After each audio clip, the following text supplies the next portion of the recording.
नमस्कार मित्रों, आपका स्वागत है आपके अपने YouTube channel target with AK Verma पर। आज हम हिंदी के 30 महत्वपूर्ण प्रश्नों को लेकर आए हैं जो विगत वर्ष में पूछे गए हैं और इन प्रश्नों की व्याख्या हम इस वीडियो के माध्यम से करने वाले हैं। अगर आप हमारे चैनल पर पहली बार विजिट कर रहे हैं तो कृपया चैनल को लाइक, शेयर और सब्सक्राइब ज़रूर करें। बिना समय बिताए बढ़ते हैं अपने प्रश्न की ओर। हमारा पहला प्रश्न है, कपटी मित्र के लिए सही मुहावरा है। पहला ऑप्शन है दांत काटी रोटी, दूसरा है आस्तीन का सांप, तीसरा है अक्ल की दुश्मन और चौथा है आबनूस का कुंडा। जो दांत काटी रोटी मित्रों होता है उसका जो अर्थ होता है एक दूसरे से गहरी मित्रता। जब दो लोगों में गहरी मित्रता होती है तो कहा जाता है कि इन दोनों के बीच बहुत ज़्यादा दांत काटी रोटी है। अक्ल की दुम, अक्ल की दुम का मतलब होता है जो व्यक्ति अपने आप को बहुत ज़्यादा समझदार मानता है और वो अपने आगे किसी की नहीं मानता, अपने को ही सब कुछ मानता है, अहम ब्रह्मास्मि, तो उसे कहा जाता है अक्ल की दुम। आबनूस का कुंडा, आबनूस का कुंडा का अर्थ होता है बहुत काला व्यक्ति। बहुत काले व्यक्ति के लिए आबनूस का कुंडा नाम के मुहावरे का प्रयोग किया जाता है। लेकिन जो यहाँ प्रश्न पूछा गया है कपटी मित्र, तो कपटी मित्र के लिए जो हमारा राइट आंसर होगा वो होगा आस्तीन का सांप। आस्तीन का सांप मतलब कपटी मित्र। बढ़ते हैं दूसरे प्रश्न की ओर। दूसरा प्रश्न है, इंद्रियों को जीतने वाले के लिए एक शब्द। पहला ऑप्शन है दूरदर्शी, दूसरा है दत्तचित्त, तीसरा है कोषाग्र बुद्धि और चौथा है जितेंद्रिय। तो जो दूरदर्शी होता है बहुत दूर की सोचने वाला, जो बहुत दूर की सोचता है उसे दूरदर्शी कहते हैं। दत्तचित्त, दत्तचित्त का मतलब होता है किसी काम में बहुत ज़्यादा मन लगाना, उसे कहते हैं दत्तचित्त। कुशाग्र बुद्धि, कुशाग्र बुद्धि से तात्पर्य होता है कि बहुत ज़्यादा तीव्र बुद्धि। जैसा कि नाम से स्पष्ट है कुशाग्र, कुश के आगे नोक, जो नोक तीव्र होती है, अग्रभाग कुश का होता है, उसके समान जिसकी बुद्धि होती है उसे बोलते हैं कुशाग्र बुद्धि। जितेंद्रिय, जितेंद्रिय का मतलब होता है इंद्रियों को जीतने वाला, अर्थात यही हमारा राइट आंसर होगा, इंद्रियों को जीतने वाला अर्थात जितेंद्रिय। बढ़ते हैं अगले प्रश्न की ओर। पवन का संधि विच्छेद है, आपको बताना है पवन का संधि विच्छेद क्या है। पा धन अमन, पा धन अन, पो धन अन और पौ धन अन। तो पवन का जो संधि विच्छेद होगा वो होगा पो धन अन बराबर पवन, और इसमें हमारी जो संधि होगी वो होगी अयादि।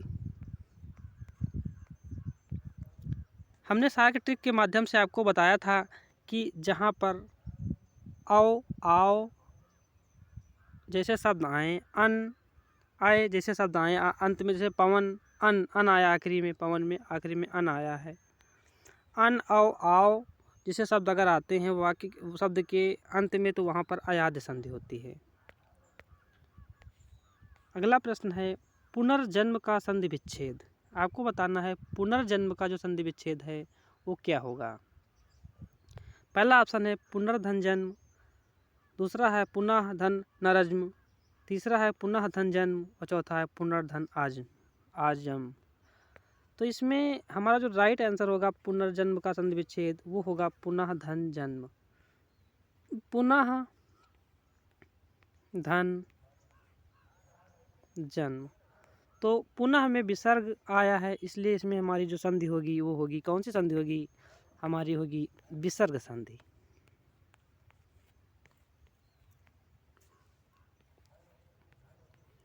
बढ़ते हैं नेक्स्ट प्रश्न की ओर। नेक्स्ट प्रश्न है इत्यादि में कौन सी संधि है। यण संधि है, वृद्धि संधि है, गुण संधि है या दीर्घ संधि है। यहाँ शब्द दिया गया है इत्यादि। तो इत्यादि में आपको बताना है कौन सी संधि है। इत्यादि में मित्रों जो है हमारी वो यण संधि है। जहाँ ई के बाद कोई भिन्न व्यंजन आए तो वह या में बदल जाता है।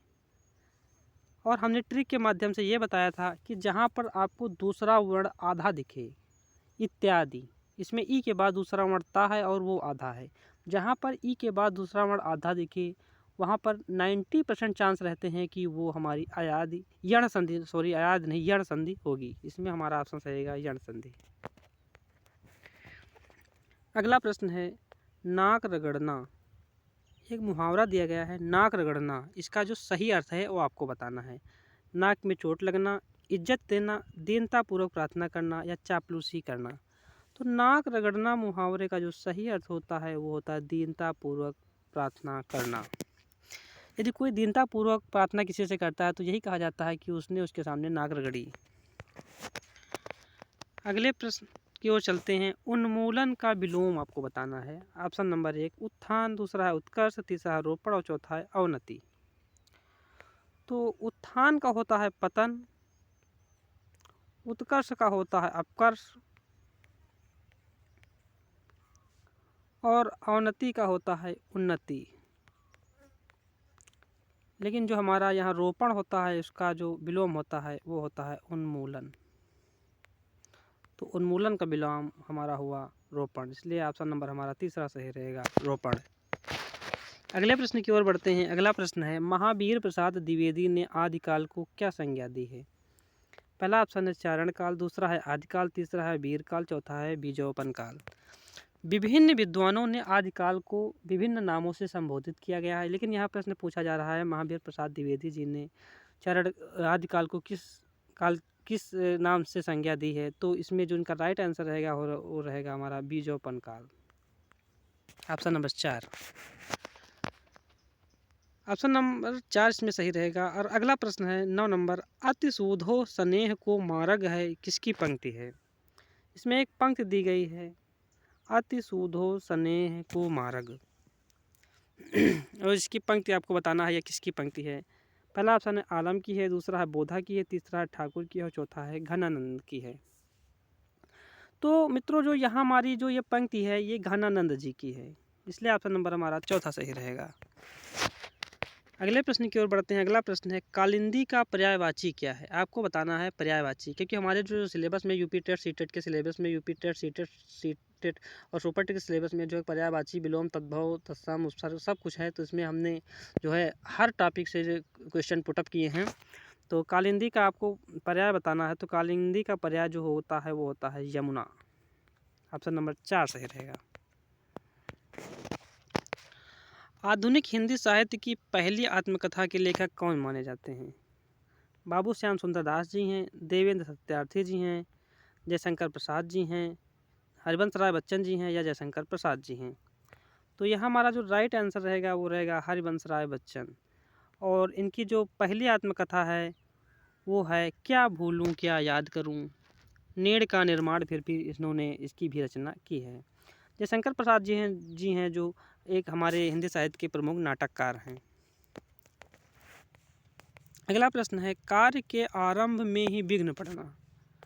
कार्य के आरंभ में ही विघ्न पड़ना किस मुहावरे का अर्थ है। तो इसका मुहावरा आपको बताना है कि किस मुहावरे का ये अर्थ है। सिर मारना, सिर पर सेहरा बांधा होना, सिर मुड़ाते ही ओले पड़ना, सिर पर शैतान सवार होना। तो यहाँ जो कार्य आरंभ में ही विघ्न पड़ना, इसमें जो है राइट आंसर हमारा रहेगा सिर के मुड़ाते ही ओले पड़ना। इस मुहावरे का जो सही अर्थ है वो ये है कार्य के आरंभ में ही विघ्न पड़ना। अगला प्रश्न है किस कवि को कवियों का कवि कहा जाता है। पहला ऑप्शन है धर्मवीर भारती, दूसरा है शमशेर बहादुर सिंह, तीसरा है रघुवर सहाय और चौथा है रघुवीर सहाय, चौथा है सर्वेश्वर दयाल सक्सेना। तो जो कवियों का कवि है, कवियों का कवि वो कहा जाता है शमशेर बहादुर सिंह जी को, ऑप्शन नंबर दूसरा सही है। नेक्स्ट प्रश्न है दशरथ सुत तिहु लोक बखाना, राम नाम का मरम है आना। ये पंक्ति दी गई है एक, और आपको बताना है किसी रचनाकार की पंक्तियाँ हैं, किस रचनाकार की पंक्तियाँ हैं। तुलसीदास जी की हैं, कबीरदास जी की हैं, केशवदास जी की हैं या सूरदास जी की हैं। देखिए इस प्रश्न में बहुत लोगों का कन्फ्यूजन रहता है कि ये तुलसीदास जी की है, लेकिन ये तुलसीदास जी की नहीं है, ये है कबीरदास जी की। इस पंक्ति के रचनाकार हैं कबीरदास जी। अगले प्रश्न की ओर बढ़ते हैं। अगला प्रश्न है 15 नंबर हिंदी का पहला पत्र है। उदंत मार्तंड, इतिहास तिमिरनाशक, बनारस अखबार और चौथा है हरिश्चंद्र मैगजीन। तो हिंदी का पहला पत्र, ये क्वेश्चन हमने आप करवा भी दिया है अपने चैनल पर। ये इसका जो पहला पत्र है वो है उदंत मार्तंड। ऑप्शन नंबर पहला सही रहेगा। नेक्स्ट प्रश्न है, चिंतामणि किसका निबंध संग्रह है? बाल मुकुंद गुप्त जी का है, हजारी प्रसाद द्विवेदी जी का है, रामचंद्र शुक्ल जी का है या श्याम सुंदर दास जी का है? तो ये जो हमारा निबंध संग्रह है ये है रामचंद्र शुक्ल जी का। चिंतामणि जो है वो रामचंद्र शुक्ल जी का निबंध संग्रह है। अगला प्रश्न है, काशी नागरी प्रचारणी सभा की स्थापना किस वर्ष हुई? 1893 में हुई या 1900 में हुई, 1903 में हुई या 1905 में हुई? तो काशी नागरी प्रचारणी सभा की जो स्थापना है वो 1893 में हुई। 18 नंबर प्रश्न है, प्रेम सागर किसकी रचना है? मुंशी सदासुखलाल, सदल मिश्र, लल्लूलाल, राम प्रसाद, निरंजनी? तो सदल मिश्र जी ने लिखी है वो नाचकेतोपाख्यान। मुंशी सदासुखलाल ईसा अल्लाह खां ने रानी केतकी की कहानी लिखी है। और सदल मिश्र जी ने नाचकेतोपाख्यान की रचना की है। और लल्लू लाल जी ने जो है वो प्रेम सागर की रचना की है। इसलिए ऑप्शन नंबर यहाँ हमारा तीसरा सही रहेगा।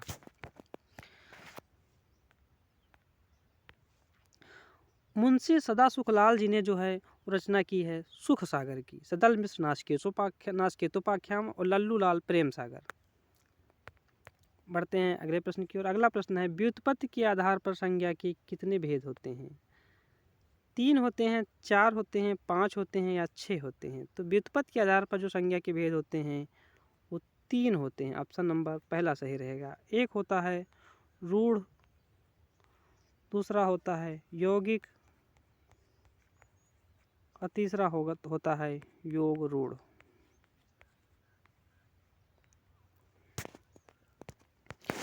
नेक्स्ट प्रश्न की ओर बढ़ते हैं। हिंदी के शब्दों का लिंग निर्धारण किस आधार पर होता है?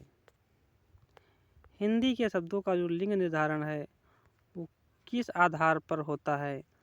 प्रत्यय के आधार पर, संज्ञा के आधार पर, क्रिया के आधार पर या सर्वनाम के आधार पर? तो हिंदी के शब्द हैं उनके जो लिंग का निर्धारण होता है वो क्रिया के आधार पर होता है। बढ़ते हैं अगले प्रश्न की ओर। अगला प्रश्न है, कारक के कितने भेद होते हैं? जो कारक होते हैं उनके कितने भेद होते हैं? 7 होते हैं, 8 होते हैं, 9 होते हैं या 10 होते हैं? तो यहाँ जो राइट आंसर रहेगा हमारा 8 भेद होते हैं। कारक के कितने भेद होते हैं? 8 भेद होते हैं। कर्ता, कर्म, करण, संप्रदान,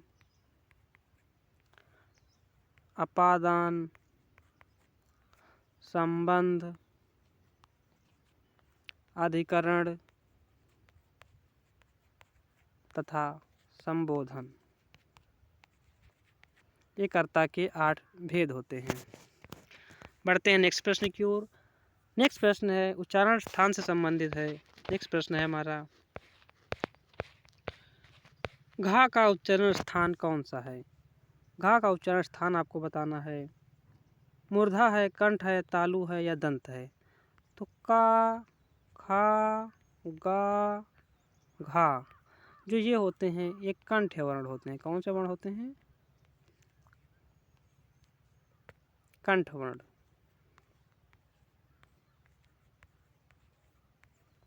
इसलिए यहाँ हमारा राइट आंसर रहेगा कंठ। ऑप्शन नंबर दूसरा।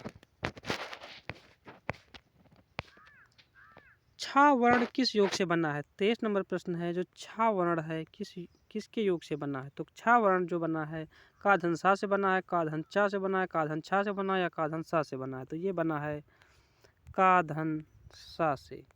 इसलिए राइट आंसर रहेगा हमारा पहला, का धन सा। शुद्ध वर्तनी का चयन कीजिए। 24 नंबर प्रश्न है, शुद्ध वर्तनी का आपको चयन करना है। इस प्रकार के प्रश्नों को आप बहुत ध्यानपूर्वक करेंगे क्योंकि इसमें छोटी सी पाई मात्रा की गलती भी आपके प्रश्न को गलत कर देती है। तो यहाँ अस्पृश्यता का जो है सही चयन करना है। पहला सही है, दूसरा सही है, तीसरा सही है, चौथा सही है। इस तरह के प्रश्नों को बहुत सोच समझ कर टिक करना चाहिए। इसमें जो हमारा राइट आंसर रहेगा वो तीसरा रहेगा, अस्पृश्यता। अगला प्रश्न है कवि का स्त्रीलिंग। ये प्रश्न तो शायद कोई भी ऐसा विभाग हुआ है जिसने ना पूछा हो। कवि का स्त्रीलिंग, कवियत्री, कवित्री, कवित्री या कवित्री। तो कवि का स्त्रीलिंग जो होता है वो होता है कवयित्री।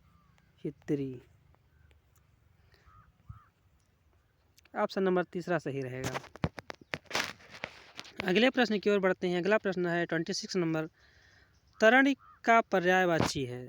तरण का पर्यायवाची जो 4 विकल्प दिए गए हैं इनमें कौन सा है? सूर्य का है, नाम का है, युवती का है या नदी का है? तो जो तरण है ये सूर्य का पर्यायवाची है। ऑप्शन नंबर यहाँ हमारा पहला राइट रहेगा। बढ़ते हैं नेक्स्ट प्रश्न की ओर। नेक्स्ट प्रश्न है 27। मीन का पर्यायवाची है। सिखी है, सापक है, विभावरी है या मत्स्य है? तो जो मीन है, मीन का जो पर्यायवाची हमारा शब्द है वो है मत्स्य। ऑप्शन नंबर चौथा। अगले प्रश्न की ओर बढ़ते हैं। दिए हुए शब्दों में भिन्न अर्थ वाला आपको शब्द बताना है। आत्मजा, नंदिनी, भार्या और कन्या। तो आत्मजा, नंदिनी और कन्या ये जो है ये पुत्री के पर्याय हैं, लेकिन जो भार्या है ये पत्नी का पर्याय है। इसमें ये दो और ये एक हैं और ये जो भार्या है ये हमारा भिन्न अर्थ वाला है। ऑप्शन नंबर तीसरा सही रहेगा। बढ़ते हैं अगले प्रश्न की ओर। अगला प्रश्न है अनुपम का पर्यायवाची है। आपको बताना है अनुपम शब्द जो है उसका पर्यायवाची कौन सा शब्द है नीचे विकल्पों में। स्वर्गीय, लौकिक, पार्थिव और अद्वितीय। तो जो अनुपम है, अनुपम का जो पर्यायवाची शब्द है वो है अद्वितीय। लास्ट नंबर प्रश्न है मित्रों 30 नंबर। कान का सच्चा होने का अर्थ है। आपको बताना है कान का सच्चा होने का अर्थ है कम सुनना, सुनी बात पर विश्वास करना, दूसरों की बात मानना और कान का कमज़ोर होना। कान का सच्चा होना का अर्थ है सुनी बात पर विश्वास करना। ऑप्शन नंबर दूसरा सही रहेगा। ये रहे आज के हमारे 30 प्रश्न। आशा है हमारा वीडियो आपको अच्छा लगा होगा। अगर आपको हमारा वीडियो अच्छा लगा हो तो प्लीज़ चैनल को सब्सक्राइब, लाइक, शेयर और ज़रूर करें। धन्यवाद।